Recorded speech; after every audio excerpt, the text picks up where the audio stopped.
Hey there, 8th graders. A huge, warm welcome to today's lesson. I am beyond thrilled to be your guide for this explainer because we're tackling something absolutely crucial for your academic journey, mastering the STAR constructed response. Now look, I know the word STAR might make some of you instantly tense up, but I promise by the time we wrap up today, you're going to feel equipped, completely confident, and ready to absolutely crush these writing prompts.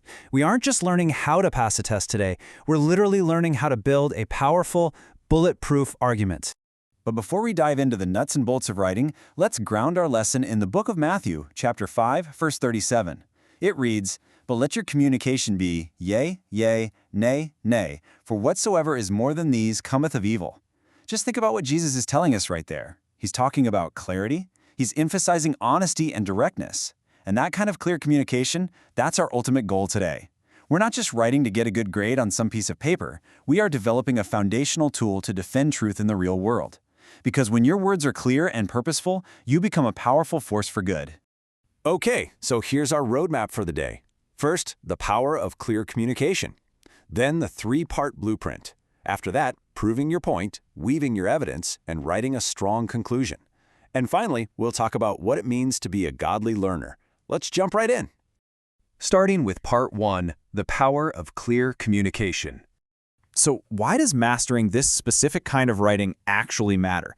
Well, it's because a constructed response proves that you can logically present and confidently defend your own ideas. That is a massive skill for high school, college, and your future career.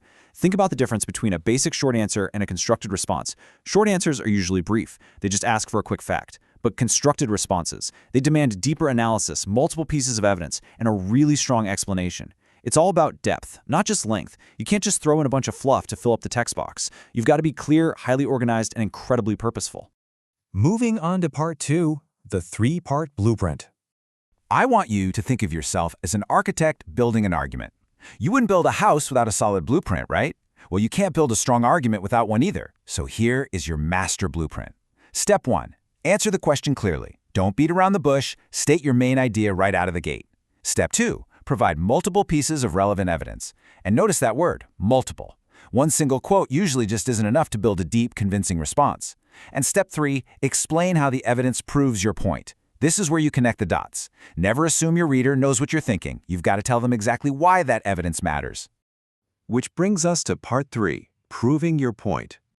Let's look at a real example to see this blueprint in action. Imagine you're given this prompt. How does the author develop the theme of friendship?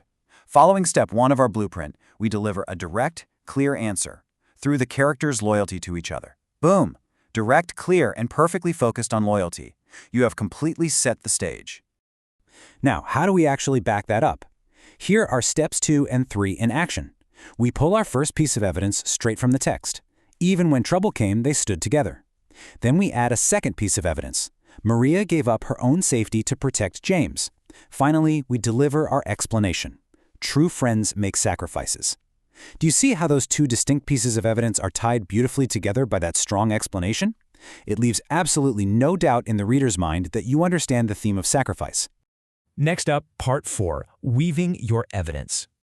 Now this right here is how we elevate your writing from just good to truly phenomenal. When students first learn to use quotes, they often use what I call the grocery list method. That's when you just drop a quote into the middle of a paragraph totally by itself.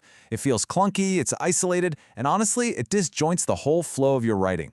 But then there's the weave. That's when you smoothly blend the author's words directly into your own sentences, almost like threads in a tapestry. And that is exactly what top-tier writers do. Let's listen to how beautifully a woven sentence actually reads. Instead of saying, quote 1 is and quote 2 is, we write it like this.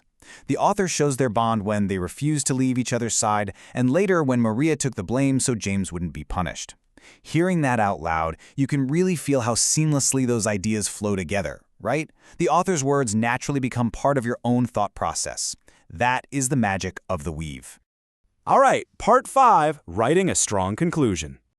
So, you've answered the prompt, you've seamlessly woven your evidence, and you've explained it all brilliantly. Now, you've got to stick the landing. A strong conclusion directly connects back to your main idea and wraps up the entire response in a nice bow. Look at this example. Through these moments, the author makes it clear that friendship means putting others before yourself. Notice how it doesn't just copy and paste the first sentence. It summarizes the deeper truth you just proved with your evidence. It leaves the reader feeling highly satisfied that you totally mastered the prompt. Okay, now it's your turn. For your homework, I want you to pick one of the 5 prompts we're looking at right now. You could tackle the theme of a short story, reveal a character's personality, explain how word choice shapes tone, compare 2 characters, or just practice writing a rock-solid conclusion sentence about perseverance. Whichever one jumps out at you, apply that simple 3-part blueprint we just went over. Answer clearly, provide multiple woven pieces of evidence, and explain. And finally, Part 6, the godly learner. As we wrap up our time today, I want to talk about a purpose that is so much higher than the STAAR test. Here at HeroesMart Academy, we intertwine biblical morality with education. And you might wonder, why do we do that? Well, because education without morality can actually hurt people. If we just teach you how to be brilliant writers and brilliant thinkers, we are simply making you more capable. But knowledge and intelligence alone just aren't enough. We want your intelligence to be guided by wisdom so that it helps you make wise, God-honoring choices in your life. Your ability to construct a powerful argument is a tool, and we want you to use that tool for good.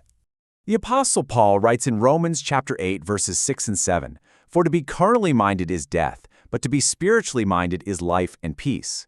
As you pursue academic excellence, as you practice your constructed responses and hone your writing skills, I strongly encourage you to keep your mind spiritually centered on God, on truth, and on righteous choices. Because when you align your sharp mind with God's spiritual truth, it leads straight to life and peace. So, 8th graders, I want to leave you with this final provocative question to chew on as you tackle your homework today. You are gaining incredible tools to communicate powerfully and effectively. So, how will you use your academic excellence to honor God today? Remember, a clear, well-constructed response isn't just for a test. It is a sword of truth that you get to carry out into the world. Thank you so much for joining me for this explainer. Study hard, and I will see you in our next lesson.